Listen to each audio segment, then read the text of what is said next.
اور اہل ایمان کو بچا کر زمین کا اقتدار انہیں دے دیا گیا تھا۔ خاص کر کفار مکہ اور حضور کا معاملہ تو تاریخ کی روشنی میں ہوا اور قرآن میں اس کا ریکارڈ محفوظ کر دیا گیا۔ اور کسے معلوم نہیں تھا کہ صحابہ کرام کو کس طرح چند برسوں میں دنیا کا حکمران بنا دیا گیا۔ یوں اخروی سزا اور جزا کا ایک دینوی نمونہ اس طرح قائم کیا گیا کہ کوئی شخص بھی اس کا انکار کرنے کی طاقت نہیں رکھتا۔ پھر بھی لوگوں نے اس دن کی تیاری نہیں کی۔ سب سے بڑھ کر اسی مڈل ایسٹ کے علاقے میں جہاں آج حشر برپا ہے، 4000 برس تک آل ابراہیم کی شکل میں ایک قوم کے ساتھ مستقل سزا جزا کا معاملہ کیا گیا۔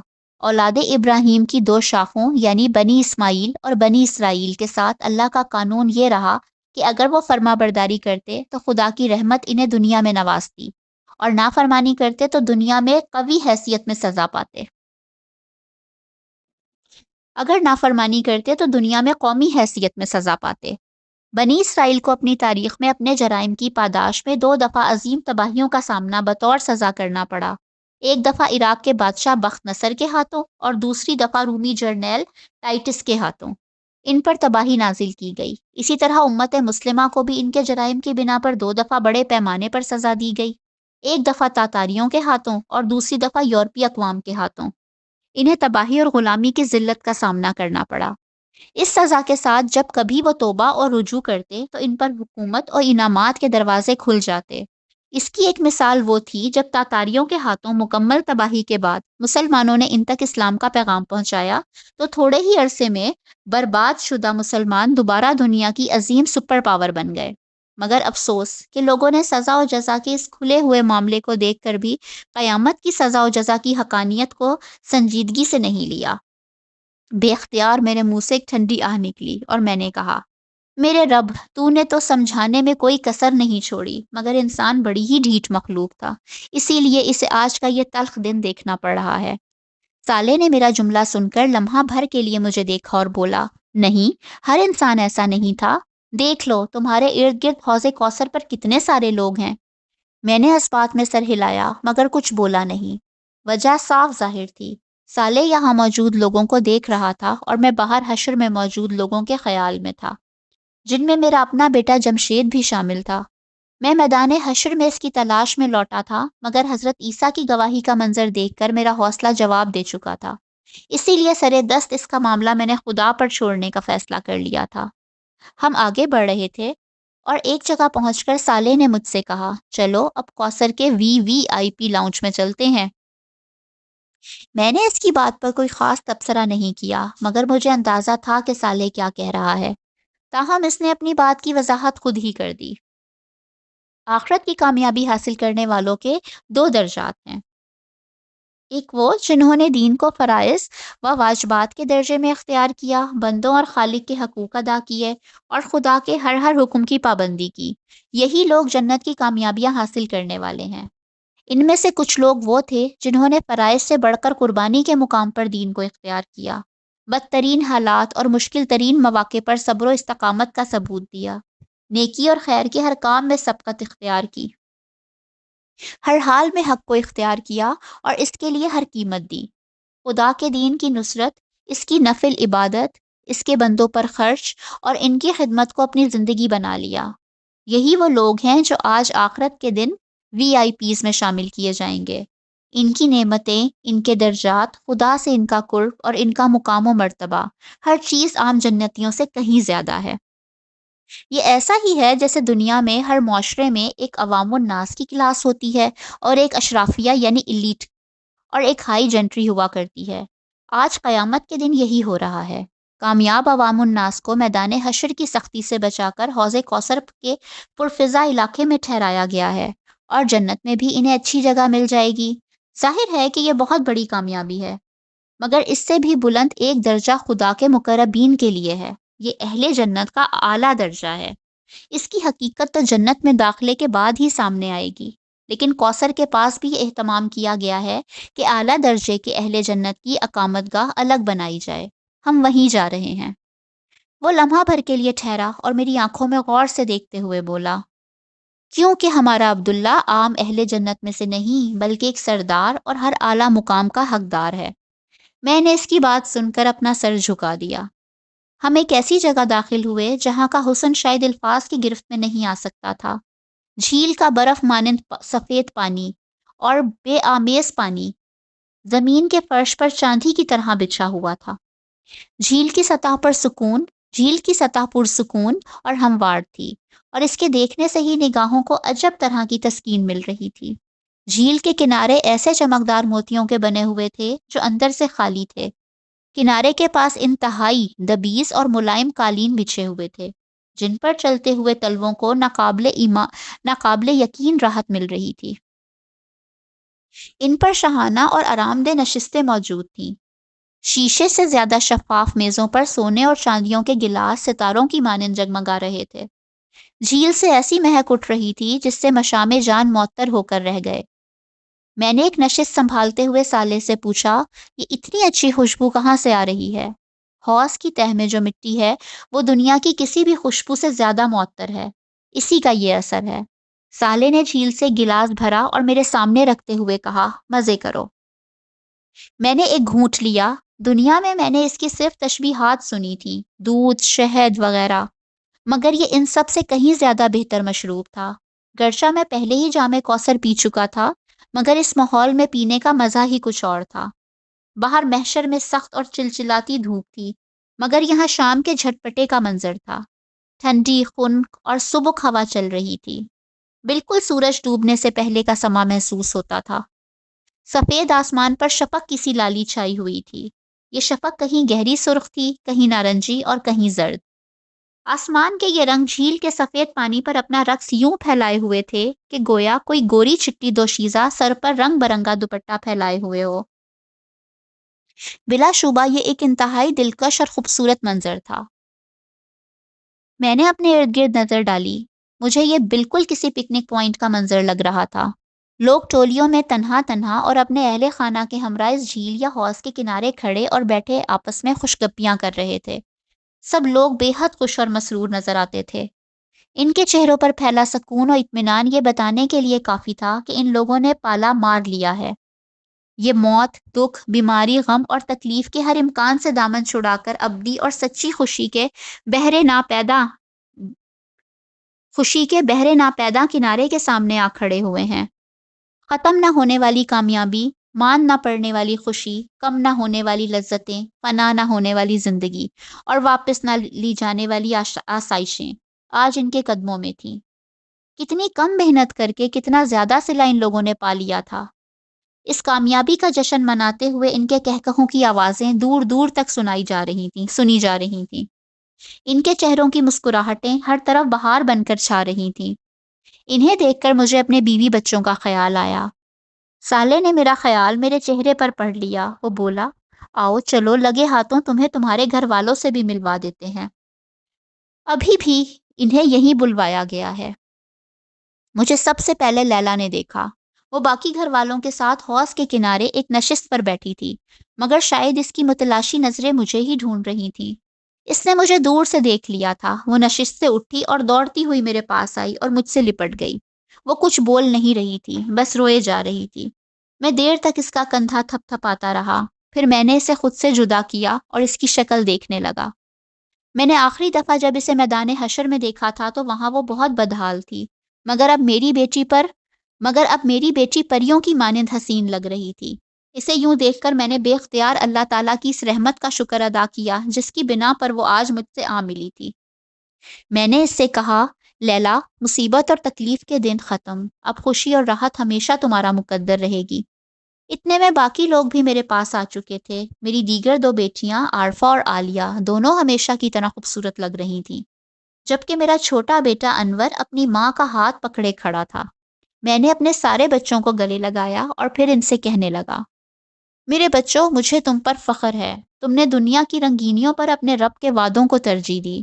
تم نے حقیر دنیا کے عارضی فائدوں کو چھوڑ کر ہمیشہ کی زندگی کا انتخاب کر لیا۔ آج تمہاری ابدی کامیابی کا دن ہے۔ آؤ اس دن کی کامیابی کا آغاز جام کوثر ایک ساتھ پی کر کریں۔ یہ کہتے ہوئے میں قریبی موجود ایک نشست پر بیٹھ گیا۔ باقی لوگ بھی میرے ارد گرد بیٹھ گئے۔ میں نے بیٹھتے ہی لیلا سے کہا، لیلا بیٹا، میں پہلے تمہاری رودات سننا چاہتا ہوں، مگر پہلے انور، عالیہ، عارفہ، تم بتاؤ، تم لوگ خیریت سے اپنی ماں تک پہنچ گئے تھے؟ تینوں نے ایک ہی جواب دیا کہ وہ اول وقت ہی سے محفوظ تھے اور مختلف فرشتوں نے روز حشر کے آغاز ہی پر انہیں بحفاظت عرش کے سائے تلے پہنچا دیا تھا۔ اس کے بعد لیلا بولی، ابو، میں نے بہت مشکل وقت دیکھا ہے۔ میں سور کی آواز سن کر جب قبر سے نکلی تو عجیب وحشت کا عالم تھا۔ سب لوگ ایک ہی سمت بھاگے جا رہے تھے۔ اس وقت کسی کے جسم پر بھی کپڑے نہیں تھے، مگر خوف، دہشت اور پریشانی کا عالم یہ تھا کہ کوئی کسی کو نہ دیکھ رہا تھا اور نہ کسی کو اپنی بے حجابی کی پرواہ تھی۔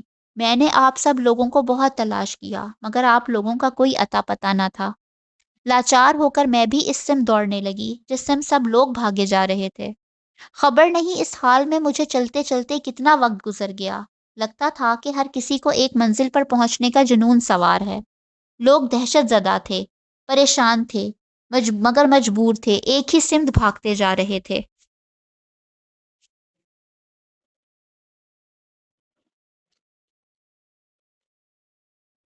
خبر نہیں اس حال میں مجھے چلتے چلتے کتنا وقت گزر گیا۔ لگتا تھا کہ ہر کسی کو ایک منزل پر پہنچنے کا جنون سوار ہے۔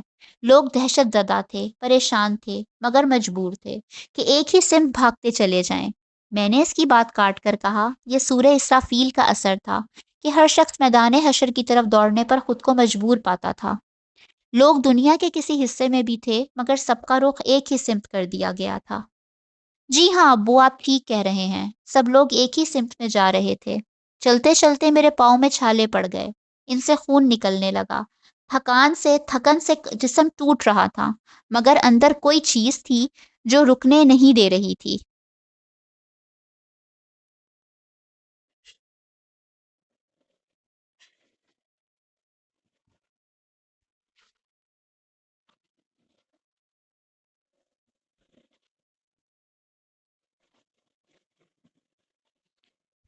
ہاں جی، یہ سلسلہ آپ کا تھوڑا سا ٹوٹ گیا، یہ میں بھول گئی کہ میں کہاں تھی، اس کو میں شروع کرتی ہوں۔ ہاں جی، مل گیا۔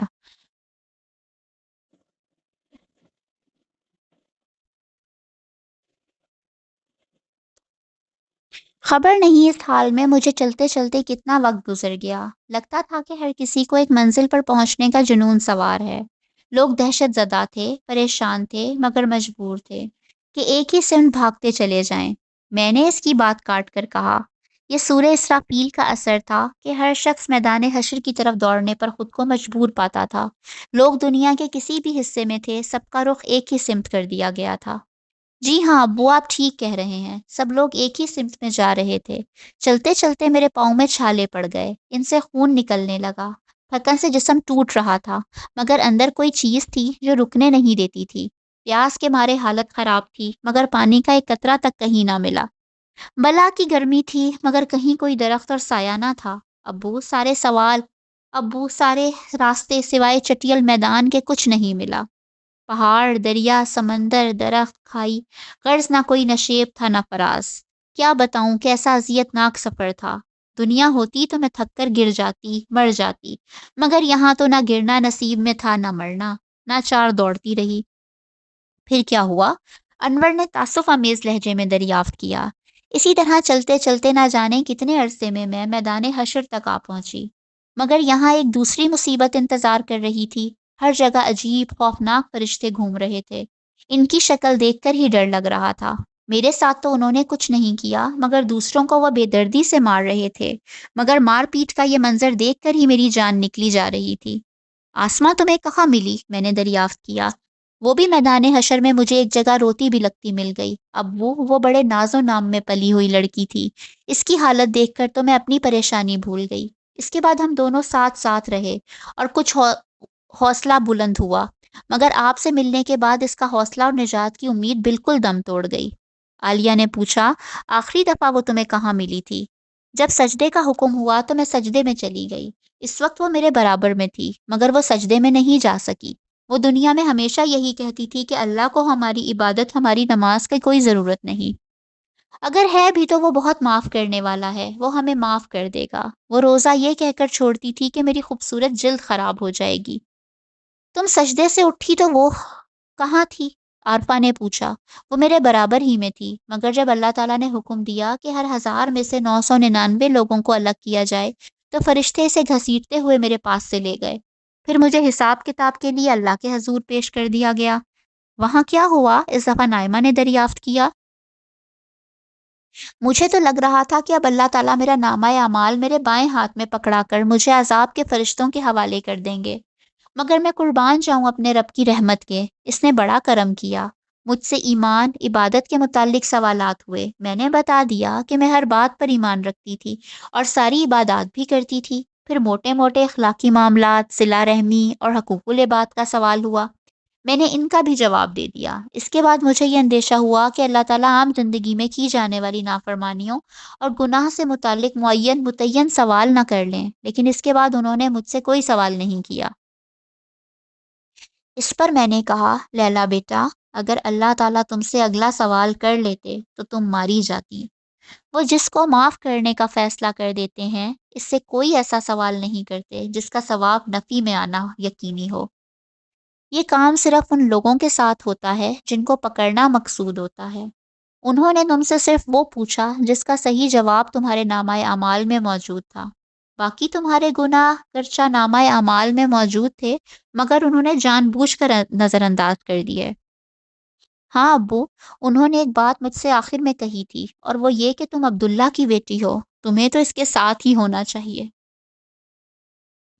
اس کے بعد انہوں نے فرشتوں سے کہا کہ اس کا نامہ اعمال دائیں ہاتھ میں دے کر اس کو اس کے گھر والوں کے پاس بھیج دو۔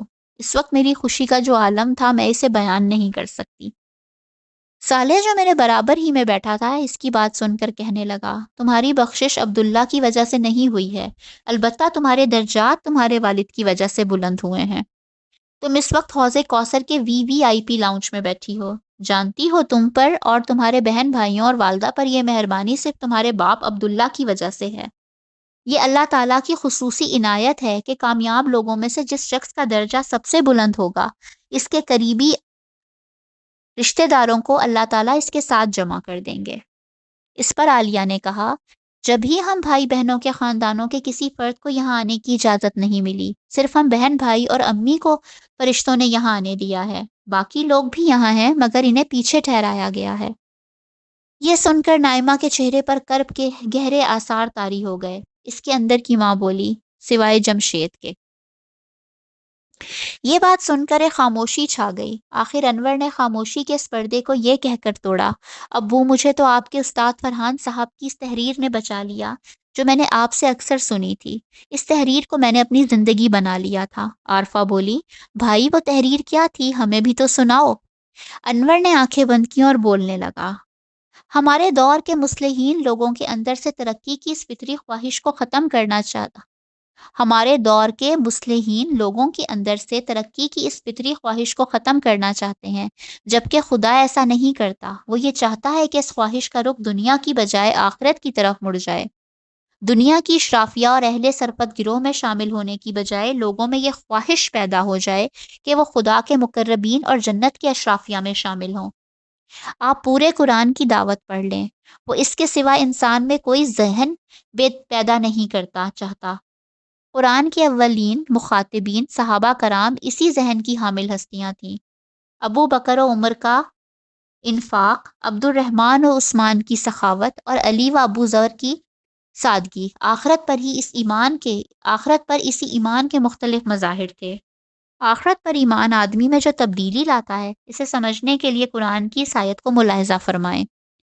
تم لوگوں کو جو کچھ بھی دیا گیا ہے وہ محض دنیا کی زندگی کا سامان اور اس کی زینت ہے، اور جو کچھ اللہ کے پاس ہے وہ اس سے بہتر اور باقی تر ہے۔ کیا تم لوگ عقل سے کام نہیں لیتے؟ بھلا وہ شخص جس سے ہم نے اچھا وعدہ کیا ہو اور اسے وہ پانے والا ہو، کبھی اس شخص کی طرح ہو سکتا ہے جسے ہم نے صرف حیات دنیا کا سر و سامان دے دیا ہو اور پھر وہ قیامت کے دن سزا کے لیے پیش کیا جانے والا ہو؟ سورۃ القصص۔ آپ اندازہ کریں کہ جس شخص کے دل میں صرف اس ایک آیت پر پکا یقین ہو تو اس کی زندگی کس طرح گزرے گی۔ ایسا شخص مال کماتے وقت خدا کی اس نافرمانی کا خطرہ مول نہیں لے سکتا جس کا نتیجہ جہنم کی آگ ہے۔ اس کے مال کا بہترین مصرف اپنی ضروریات پوری کر کے آخرت کی ابدی اور زیادہ بہتر زندگی کی آرائش و زیبائش ہوگی۔ وہ دنیا میں کسی بھی نعمت کے حصول کے لیے آخرت کو کبھی خطرے میں نہیں ڈالے گا۔ وہ دنیا کے گھر سے پہلے آخرت کے گھر کی فکر کرے گا اور دنیا کی گاڑی سے پہلے آخرت کی سواری کی سوچے گا۔ اخلاق باختہ عورتوں کے عریاں اور نیم عریاں وجود پر نظر ڈالنے کے وقتی لذت کے لیے وہ ان حوروں سے محرومی گوارا نہیں کرے گا جن کا چاند چہرہ حسن دلکش اور ابدی شباب کبھی نہیں ڈھلے گا۔ گھر والوں کی ضروریات اور خواہشات اسے کبھی کسی ایسے راستے پر نہیں لے جا سکتی جو آخر کار جہنم کی دہلیز تک جاتا ہو۔ بیوی بچوں سے اس کی محبت اسے مجبور کرے گی کہ وہ انہیں بھی جنت کے راستوں کا مسافر بنائے، ان کی تربیت کرے، انہیں وقت دے، انہیں بتائے کہ جینا تو صرف آخرت کا جینا ہے، کامیابی تو صرف جنت کی کامیابی ہے۔ یہ دنیا دھوکے کی یہ دنیا دھوکے کی ٹٹی کے سوا کچھ نہیں، جہاں ہم سے پہلے بھی بے گنتی لوگوں کا امتحان ہوا اور ہمارا بھی امتحان ہو رہا ہے۔ چند برسوں کی بات ہے، نہ ہم رہیں گے نہ امتحان کے یہ صبر آزما لمحے۔ کچھ ہوگا تو خدا کی رحمت ہوگی، اس کی جنت ہوگی، ختم نہ ہونے والی نعمتیں ہوں گی، عزت و اکرام کی رفتیں ہوں گی، لہجوں میں وقار ہوگا، چہروں پر نکھار ہوگا، صالحین کی پاکیزہ قربت ہوگی، دوست احباب کی پرلطف صحبت ہوگی، ہیرے جواہرات کے محلات ہوں گے، مشک و عنبر کے باغات ہوں گے، سندس و حریر کی آرائش ہوگی، یاقوت و مرجان کی زیبائش ہوگی، دودھ و شہد کی نہریں ہوں گی، مائے مصفا کی لہریں ہوں گی، سونے چاندی کے شجر ہوں گے، آب و شراب کے ساغر ہوں گے، فرشتوں کے سلام ہوں گے، مرغ و ماہی کے طعام ہوں گے۔ غرض عیش و سرور اور حور و خدام کی یہ ابدی دنیا، آب و شراب اور کثر و خام کی یہ ابدی دنیا، جاہ و حشم اور لذت و انعام کی یہ ابدی دنیا، چین و سکون اور لطف و اکرام کی یہ ابدی دنیا، وہ دنیا ہوگی جہاں کوئی دکھ نہ ہوگا، کوئی غم نہ ہوگا، کوئی مایوسی نہ ہوگی، کوئی پچھتاوا نہ ہوگا، کوئی محرومی نہ ہوگی، کوئی محدودیت نہ ہوگی۔